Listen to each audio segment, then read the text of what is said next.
This episode is brought to you by World Anvil. When it comes to adopting nuclear energy, the saying goes that the best time to plant a reactor was yesterday, and the next best time is today.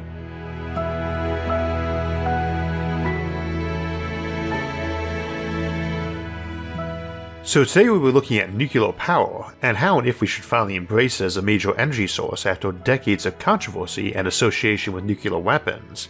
This episode comes out on August 5th, 2021, 76 years after the first and only use of atomic weapons in warfare at Hiroshima and Nagasaki on August 6th and 9th of 1945 respectively.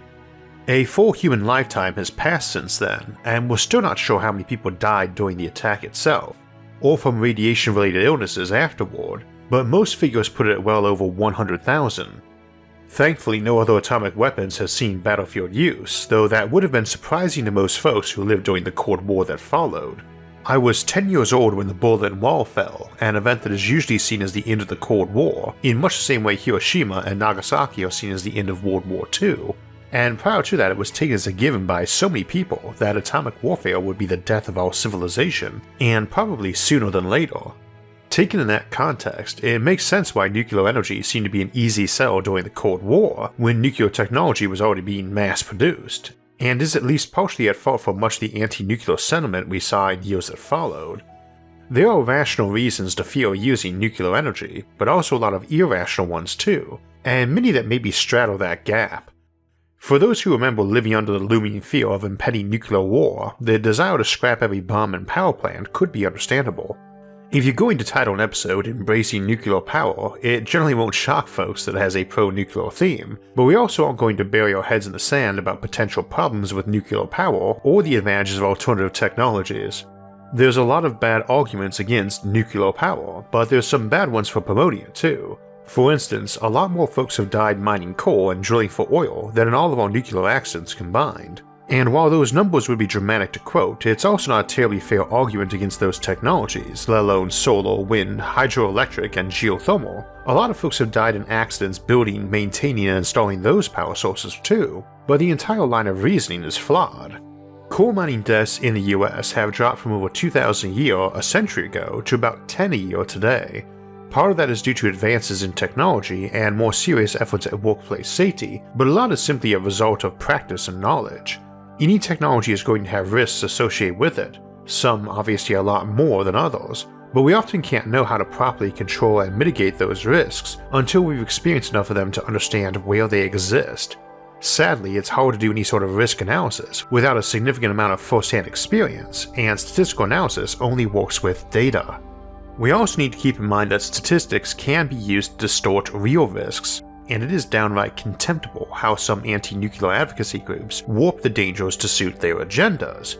However, that also doesn't justify nuclear advocates fighting fire with fire, so to speak, and it's unfortunately common to see folks advocating for nuclear by overplaying the dangers of the alternatives. The reality is that none of our current energy generation methods are particularly risky to their workers compared to how many die just driving to their job and back, which we all treat as actuarial noise in our modern lifestyle. It's also important to consider that those risk-related statistics are hardly static. I've heard folks say that solar power exposes its workers to skin cancer, and in some senses that's probably true, since solar panels are generally installed in sunnier places, necessarily outdoors, and likely during the daytime, meaning that the folks doing that work get more sun and thus potentially more skin cancer than someone working in a different sector. But even ignoring how many jobs are out in the sun and the apparent health benefits of sunlight, should that turn out to be a real risk, we could just make an effort to encourage the use of sunscreen and UV protective clothing by folks in the industry. So to recap, while we're fairly free about being pro-nuclear on the show, as we go through some of the potential options for nuclear energy and its integration to our society, we will refrain from using fear of its alternatives as a motivating argument. Nuclear could only become a main power generation option if folks were comfortable with it. Between the constant bashing of renewable sources and the fact that much of our current grid depends on things we feel we know and understand, it is unsurprising to see an attitude towards sticking with the status quo and the devil we know, rather than taking a risk on something new. And on that note, let's start by discussing the safety through distance or NIMBY option of distant and large reactors. NIMBY, short for Not in My Backyard, is the concept for folks wanting something like garbage dumps or wind turbines, but nowhere near their own house. One way to allay fears of nuclear is just to have it far from where folks live in large numbers. We'll be discussing small reactors today too, but smaller is often less efficient in raw economic terms. Often bigger power plants generate more power per unit of fuel too, but an awful lot of your construction and operating costs also don't scale up evenly with size. For example, you usually would not need to double your security guards, parking lot size, roads to the facility, or 100 other minor factors by having multiple reactors at the same site, or a reactor that's twice as big. One of the problems with putting a bunch of reactors in the middle of a desert or tundra is that while people might not live there now, workers and their families would have to move there, as would a lot of support personnel, and everything that comes with supporting a community, from convenience store clerks to teachers and doctors. Being remote also means you lose a lot of power to transmission on wires. A lot of what gets generated at a power plant is lost before reaching your electric outlet, and the longer the distance between the power plant and consumer, the more will be lost.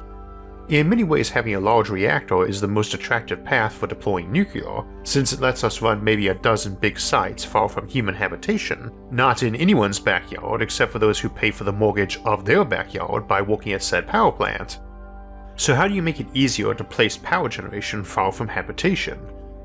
If the big concerns are transmission and isolation, we'll have to look towards superconductors for transmission and robots for the labor. Superconductors are still a developing technology, where the cost of production is changing quite a lot each year. Since new technology for the manufacture, maintenance, and installation of superconducting power lines is constantly emerging, it's hard to say when we'll hit the point where it's practical to replace existing infrastructure with its superconducting equivalent. Another recent technology currently being used to reduce losses over long distances is ultra-high voltage DC transmission, or UHVDC, and while it's not as efficient as superconductors, it remains practical and cost-effective given our current capabilities. But while using better trunk lines make large remote nuclear plants more attractive economically, it also does the same for solar. It's always a clear sunny day somewhere, and places with the clearest and sunniest days tend to be rather remote and uninhabited, like the desert. As we'll see today though, we're not interested in an exclusively nuclear future, but rather one in which it simply plays a very big role. No single existing power source is likely to be a cure by itself, and a single power source also has the added downside of lending itself to monopoly or cartel behavior in its production. As for making things safer, robotics are likely to play a big role in the future of nuclear power, as they likely will in other sectors of the economy as well. This applies not only to what we might immediately imagine, in terms of avoiding direct exposure, but to other areas also. Many issues with nuclear waste come from the production of tons of barely irradiated safety gear, and unlike high-level waste, which we'll cover soon, such contaminated equipment can't be reused, forcing us to issue new gear each time someone enters the relevant areas of the plant. But a robot doesn't need to constantly replace its protective layers or be decontaminated before going home. We can even use other robotic systems to perform remote maintenance on the contaminated robots, adding yet another layer of protection in defense of outside contamination. 90% of nuclear waste is this type of low-level radioactive waste, with intermediate waste like decommissioning reactor parts making up most of the remainder, and the high-level waste being the least common. That 90% contains less than 1% of the radioactivity, but it's an expensive logistic problem from the constant use and disposal of equipment that robots can potentially solve. Putting more robotics into play lowers the dangers and the costs, both direct and secondary, improving the economic viability of nuclear power. It's also likely to help with public perception, since using robots would remove much of the risk to humans, and many of the dangers presented by human error, which has historically played a major role, and is still seen by some members of the public as an insurmountable barrier to safety. Of course, much like superconducting trunk lines, better robotics also improves other power generation options, especially renewables, where manufacturing or maintenance represent a big chunk of the cost. That's important to consider, since one objection I've heard regarding nuclear power is if it's so economically advantageous, and if we made so many safety and operational improvements in recent decades, why aren't we using more of it? There are many reasons for the absence of nuclear growth, but one of the simplest is that while improvements have been made for nuclear power, we've also improved everything else. For instance, in the half-century from when we landed on the moon till now, the fuel efficiency of the average vehicle went from 13 miles per gallon to 22, a 70% increase, while solar power went from being a novelty item mostly seen on hand calculators to a major form of power generation today, being more efficient per panel and vastly cheaper to produce. So while it's true that nuclear has been improving across the board, this is true of its alternatives as well. Speaking of those little solar hand calculators of my youth, part of the reason you don't see many solar powered hand devices anymore has to do with the development of better batteries, and the invention of other technologies which allow us to complete many tasks on our smartphones or the cloud. Potential advancements in wireless recharging and improvements to batteries overall might strongly impact the future of handheld and portable devices, and we might also see nuclear emerge in an ultra-tiny form.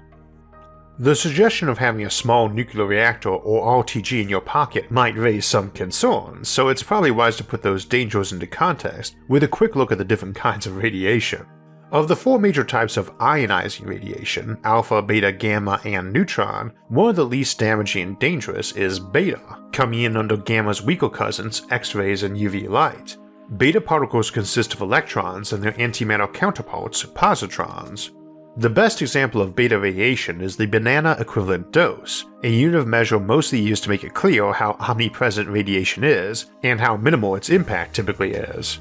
Bananas contain a lot of potassium, which has many isotopes, one of which is potassium-40, with a half-life of over 1 billion years, typically decaying into calcium by emitting an electron. This electron gets spat out rather fast, and it's like a little bullet slamming through the delicate machinery of organic cells. But because it's an electron, it interacts with nearly everything, and so it gets absorbed by any molecule it happens to encounter pretty quickly. In machinery terms, think of a human cell as an incredibly delicate bit of glassware or clockwork. A bullet will break something if it zips through, but if that glassware or clockwork is housed inside a mountain bunker, someone shooting the side of that mountain with a pistol isn't going to do much apart from chipping at some rock. In this analogy, humans have a layer of dead skin playing the role of the rock. Alpha and beta radiation just can't penetrate it, while neutron and gamma radiation are more like cannonballs or bunker buster missiles. For this reason, beta emitters aren't really a concern when it comes to radiation sources. There is also a lot of potassium in your body, stored in places like your bones. This includes potassium-40, which even now is decaying and doing some amount of damage. As we know in our Sleeper Ships episode, where we contemplated freezing folks for the long journeys to other solar systems, if you freeze someone for a few thousand years, they will absorb a lethal dose of radiation during their stasis, just from the slow decay of isotopes like potassium-40 inside their own body. But even ignoring your skin as a protective layer, a thin sheet of aluminum foil or nearly anything else will stop beta radiation dead in its tracks. But why does all this matter? While it's safe and easy to contain, beta radiation is also fairly easy to use for power generation. It's electrons and it converts easily to electricity. Instead of using thermocouples to generate power from the heat of nuclear decay, we can use semiconductors instead. Because of the relative safety, such devices are potentially ideal for implanted medical applications and other low-power devices. There are a lot of beta-decaying isotopes out there, but for compactness, you want something that decays a lot faster than potassium-40 at over 1 billion years. Carbon-14 is a nice option, as it's created in graphite blocks of graphite moderator reactors, and has a half-life of 5,700 years. This is the method employed in the nuclear diamond batteries you've probably heard of, which we discussed a bit more in our episode Portable Power. Another option which was briefly discussed in our episode on graphene is using it to directly capture the kinetic energy of alpha and beta decay particles and convert it directly to power that way. In fact, that technology is being actively researched today. Speaking of graphene, we also discussed graphite moderator reactors and what reactor moderation was in our episode The Future of Fission, where we delved into more of the actual function of reactors. Today we're most interested in how nuclear might find its way into more common usage. On top of being generally safe, one of the big concerns with being nuclear is that it could somehow melt down. This simply isn't possible with radioisotope batteries, though even with the lack of safety issues, I suspect a lot of folks would have concerns over holding a smartphone with an atomic power supply next to their head, especially given all the anxiety folks already have about microwaves and radio signals from their phones. I think the way these enter regular usage is probably with implanted devices, where any concerns of radiation are minimal compared to battery toxicity concerns or infection risks of skin-breaching devices, like a power jack piercing the skin, or from surgeries to replace a worn-out battery. Implanted devices are also less likely than consumer gadgets to get burned up in accidental fire, to become litter, or to be improperly discarded in the general purpose waste stream, and it's fair to acknowledge that casual disposal of radioactive objects, even weak and short-lived beta emitters, would be a concern. Although handily they would be easily detected and removed from garbage dumps or even garbage trucks, as radiation detectors are quite cheap and compact. This idea of radiation used for medical applications is already normalized to some extent, with most folks knowing about radiation therapy for cancer, and few people have issues with going for an X-ray. There's also a lot of very low draw devices where something as simple as a radioisotope generator is ideal, but they are specifically for more remote applications, and so don't strike me as a path toward humans embracing nuclear in their daily lives. Whereas for medical and cybernetic implants, you are embracing such power supplies in a very literal sense. So that's the mega huge option and the micro tiny option covered, and as for its role in space travel, we examine that in more detail in our episode The Nuclear Option. But what about the smaller modular reactors? What about thorium? And can't run your car? Now, years back there was the notion of a thorium car making the rounds on social media, and while that was nonsense, atomic cars are technically possible. However, it's hard to get a reactor down to a size that small and still generate enough power safely, where you can throttle the reaction rate so it's providing only as much power as needed. It's much more viable for things like trains, where they spend far more time in motion, and have more room for batteries to charge or drain for use in tandem with a reactor. It also gives you more space for the reactor and its shielding. Plus, let's be honest, none of us would really trust the average driver with a kilogram of radioactive material. I don't see much likelihood for something smaller being used, like atomic buses or trucks, but I could imagine atomic freight trains being viable since in addition to having more space for the reactor and batteries, they are also on rails and have fewer risks associated with them than road-driven vehicles. It's also technically an option for airplanes, especially big ones, but the safety concern here and for trains is less about danger to the passenger than spreading a radioactive material in a crash. I also suspect that many people might be made uncomfortable traveling in such a vehicle. Another option might be large nuclear-powered cargo ships, particularly since this technology is already in use. The US concepted it back in the late 50s, and the Russians have a few nuclear-powered icebreaker and shipping hybrid vessels currently in service, but the problem with it is simply retraining the workforce to nuclear standards. If that can be done, much of the infrastructure to implement it is already in place, thanks to demand for nuclear-powered military vessels, so it might just be a matter of will, time, and economics. So I would not expect atomic vehicles to be the pathway for nuclear power getting into our lives more casually, at least not directly. Indirectly speaking, electric vehicles powered by nuclear energy are already a thing, especially in countries like France, which has the second highest nuclear power production on the planet, a close second to the entire US, and the highest per capita production by far. But once larger nuclear vehicles have taken hold, it could potentially spread to smaller applications. I'm a physicist, I've worked with radioactive samples, including plutonium, since I was a teenager. I know how it works, and I've lived near a nuclear power plant most of my life. Riding on an atomic train or plane wouldn't bother me, even in terms of possible vehicle accident. All the heavy metal flying around at high speeds is a lot more lethal than the radioactive material itself, and if the housing were to crack open, you can evacuate the spot and send in the robots to clean up the easily detectable radioactive bits. People can learn to relax around radiation as we do around fire, and we shouldn't assume a constant anxiety about all things nuclear is inherent to humans, any more than we constantly worry about using flammables like gasoline or natural gas constantly flowing around us in our vehicles and homes. Fire still kills far more people than nuclear power ever has, but most people don't get anxious roasting marshmallows. We're not just talking today about how we'll get to be comfortable with nuclear power, but what forms it will take if we manage to achieve that level of comfort. It is possible people might someday carry around a belt-strapped power plant as casually as we carry a phone or wallet today, if that comfort level were high enough, because we could make things that small, and being the source of your own wireless power grid has some advantages. But let's get to probably the most commonly discussed scenario these days for nuclear power to grow in our society, SMRs or small modular reactors. First, I should note that the term small is very relative, and what we're mostly talking about when we say small is the total amount of power generation compared to larger existing plants. A classic nuclear power plant looks like a big, almost monolithic industrial site, usually with a massive concrete cooling tower, and employs about a small town's worth of people. SMRs generate less than 300 megawatts, and some designs for very small reactors are only 15 megawatts.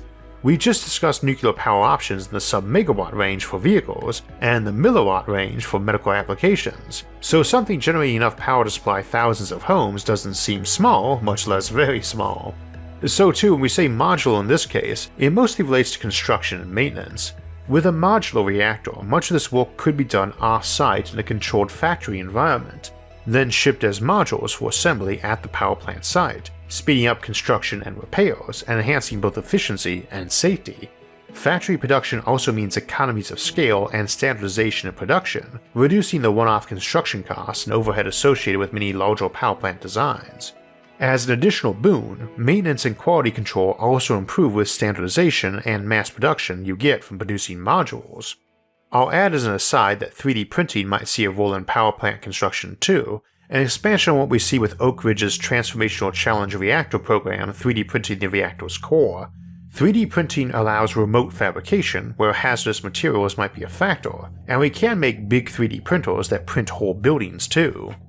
This might rival the advantages of off-site construction, but another advantage to modular forms is that you can pull out an entire section and replace it, or move things elsewhere for safe recycling and disposal.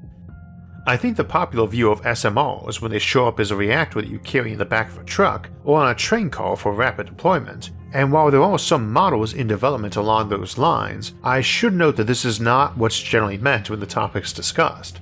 The upper end of SMRs, like the 440 megawatt Rolls-Royce SMR, is around half the size of a big power plant, but it still has a construction time of years, and the plant itself takes up 4 hectares or 10 acres, which is only a tenth the size of most existing plants, but still about 9 football fields worth of space. So it's not something you can easily put in the middle of an existing city, albeit nobody is really clamoring for building them that close. But it's hardly huge, and we have plenty of shopping centers that dwarf that. Your typical Walmart plus parking lot is bigger, and this is still at the larger end of SMR designs. On the smaller end, we can start discussing thorium, though a full discussion is too large of a topic for today. Now, it isn't that thorium reactors are inherently smaller than uranium or plutonium ones, but the theory is that they offer advantages in fuel chemistry with molten salts, and the security of nuclear materials. Meltdown-free reactors are a technology we technically already have, they just haven't passed the licensing for commercial construction and use, but they do exist. Molten salt, liquid metal, and gas-cooled reactors are all pushing through to begin construction within the next 10 years. As we retire all the old reactors that might plausibly melt down, public fear of it happening will hopefully go away, leaving us mostly with remaining concerns about security, excess waste, and mining. Worries over people stealing enriched uranium or plutonium from power plants are rather overblown in the first place, with the real concern being theft of the material while it's en route to or from the site. You do not send a commando team or group of thieves into a reactor to grab fuel rods. That's not going to work out well for them or anyone else involved. However, it might be a bigger concern for small reactors, with presumably less overall security. Also, most of the time when someone is talking about thorium and security, they actually mean energy security, in that thorium is a lot more plentiful and geologically available than mineable reserves of uranium, and so it offers more security of supply in the long run. But in terms of nuclear proliferation, thorium is also quite attractive, as it's much harder to utilize for any kind of weapons production. Note I said harder, not impossible. The thorium fuel cycle produces uranium-233. In fact, it's uranium-233 that's doing the power production. The thorium is simply there to absorb neutrons so it can move from the naturally available thorium-232 into thorium-233, which then beta decays into the short-lived protactinium-233, in turn decaying into uranium-233. Ironically, one of our big improvements in nuclear technology is using lasers to separate the different isotopes, an idea that's been thrown around to clean up high-level nuclear waste, but which would also make separating uranium-233 from uranium-232 much easier, allowing for uranium-233 based nuclear bombs. In the past, the US tested a uranium-233 based warhead and found it was otherwise too tricky to make and too inefficient to be practical, but laser separation might minimize the benefits of thorium from a nuclear proliferation standpoint. All that being said though, you'll still need some very high-end gear to even make such an attempt, so it's worth repeating that it would certainly still be difficult and expensive. I've been asked a lot over the years to discuss thorium-based nuclear power in more detail, but I do not want to shoehorn that discussion into today's episode, which is already longer than average, so we will give thorium its own dedicated episode a bit later in the year. For the moment, that covers the basic function, advantage, and concern. The thorium fuel cycle has a lot of pros and cons, but also shows a lot of promise. The exact function of classic and modern uranium reactors is discussed in more detail in our episode The Future of Fission, but the reality is how they work isn't terribly relevant to whether we use them more in the future, or how we might convince folks that we should.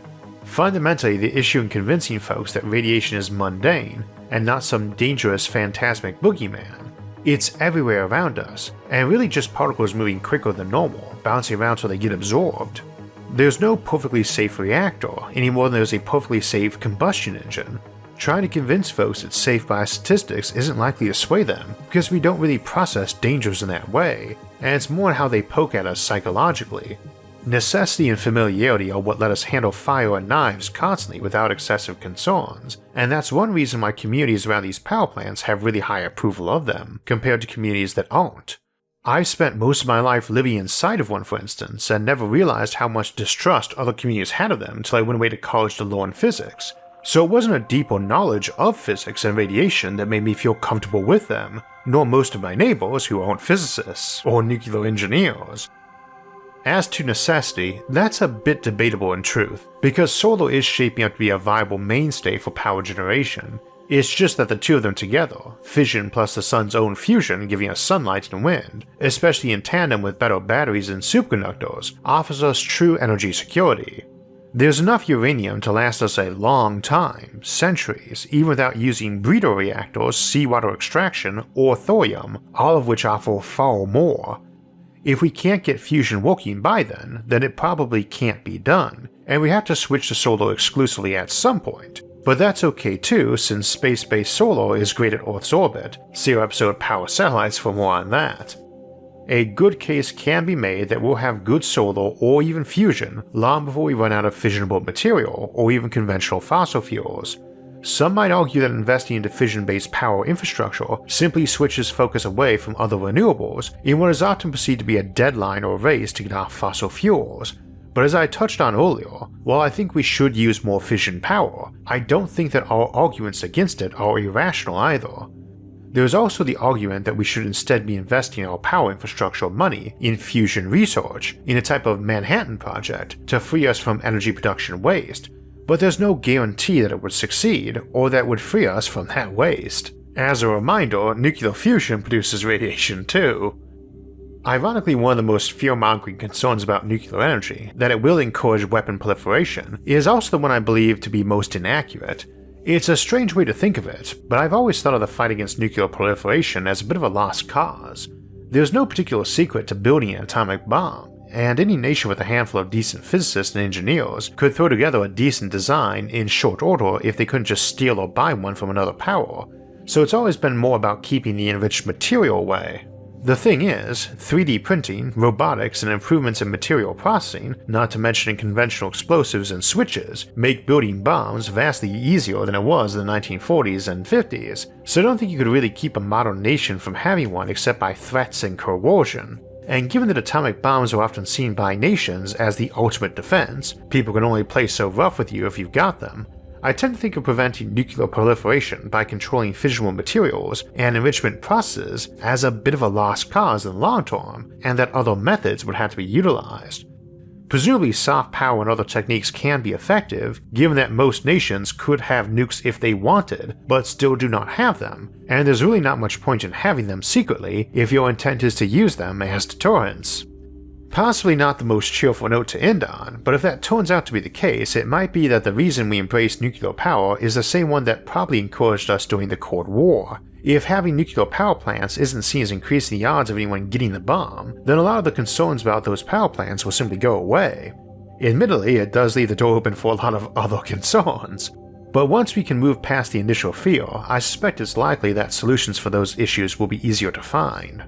And while we can speculate all day about what improvements we will make to solar or when fusion might finally be ready, all those improvements are speculative at best, and we never really know how the economics of it will work out until it's actually done. We have nuclear now, and we've had safer and more efficient designs for decades, but we've resisted using them largely because of fear. So far, our aversion to nuclear hasn't made us any safer or kept us away from nuclear war. Instead, it's led to a continued reliance on an ever-dwindling supply of fossil fuels whose environmental and health effects outweigh any of the risks that even the harshest critics have levied on nuclear. The time to switch to nuclear power isn't tomorrow or a decade from now if alternative energy sources don't pan out as well as we'd hope. The time was decades ago, and it could have brought us much more prosperity and much less environmental harm. But because we missed a great chance then, does not mean we shouldn't adopt nuclear energy now, merely that we should take the opportunity while we have the chance for cheaper, cleaner sources of power. All that's holding us back is our willingness to use it. We've never been cowards about dangerous technology, and shouldn't let ourselves flinch from something as tiny as an atom. Something that probably represents one of the biggest background sources of resistance to nuclear power is just how much media we have showing post-apocalyptic wastelands, though they happen to make for some great fiction. From video games like Fallout to classic pen and paper role-playing games like Rifts. Now, odds are pretty good if you're a channel regular, you've watched or read a lot of sci-fi and fantasy, rattled around your fair share of 20-sided dice, and dreamed up some words or stories for your own amusement or possibly for a novel. A lot of the time, the hardest part of turning your ideas into a game or story is simply having a good world-building toolset that lets you quickly create and easily organize all the ideas going through your head. And if you're running an RPG, of making it easily accessible and clearly understandable to your players. That's where Word Anvil, the award-winning world-building toolset, comes in. Over the years, I've helped create settings for books, video games, and tons of RPGs, and Word Anvil is the tool for creators I've always wished for. It's quick and easy to learn, for you and your players, but has so many additional handy features, and has an amazing set of tutorials walking you through how to use them that also inspires you in many new ways to use them to improve your setting. Word Anvil tools let you quickly create settings and flush them out to very deep and interactive levels. Everything from leaving notes on maps and smaller maps to alternate timeline tracking for your world's history. Whether you're managing a campaign or writing a novel, whether you're making city or dungeon maps or family genealogies, whether it's sci-fi or fantasy genres, Word Anvil lets you forge your setting better and easier than anything I've ever worked with before, and it has a free version so you can share it with others, and selectively so they're not seeing secret content. And you can also incorporate ways to monetize your content, such as Patreon or Ko-fi or your own storefront. Word Anvil offers Wikipedia-like articles for your world setting, interactive maps, timelines, an RPG campaign manager, and a full novel writing software. All the tools you'll need to run your RPG campaign or write your novel and never lose your notes again.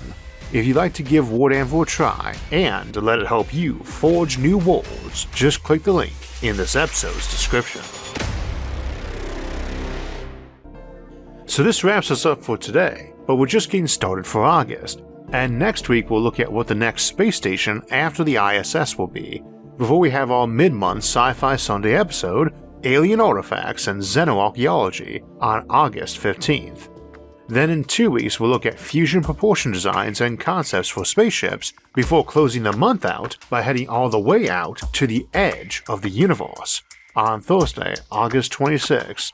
Then we'll have our monthly livestream Q&A on Sunday, August 29th at 4 PM Eastern Time.